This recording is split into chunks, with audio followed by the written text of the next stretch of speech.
الكثير من الناس إذا رأى نعمة على الغير يقول ما شاء الله تبارك الله، أو ما شاء الله ما شاء الله، وصاحب النعمة يقول قل ما شاء الله قل ما شاء الله قل ما شاء الله.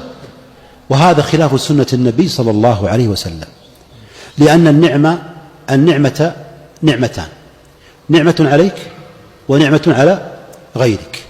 فإذا كانت النعمة عليك فقل ما شاء الله، عليك في نفسك، في بيتك، في سيارتك، كما قال الله تعالى ولولا إذ دخلت جنتك قلت ما شاء الله.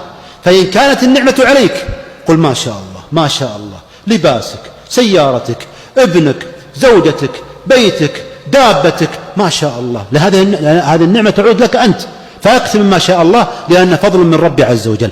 وإذا كانت النعمة على غيرك قل اللهم بارك لك، اللهم بارك له، بارك الله لك، ولا تقل ما شاء الله.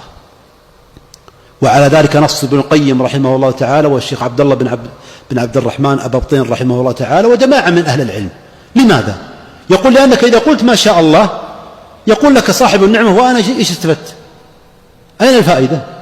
بل ادعو لي أن الله يبارك لي في هذه النعمة، إن كان ولدا قل بارك الله لك فيه، إن كان دابة قل بارك الله لك فيها، إن كان مالا قل بارك الله لك، الله يبارك لك فيه، وهكذا.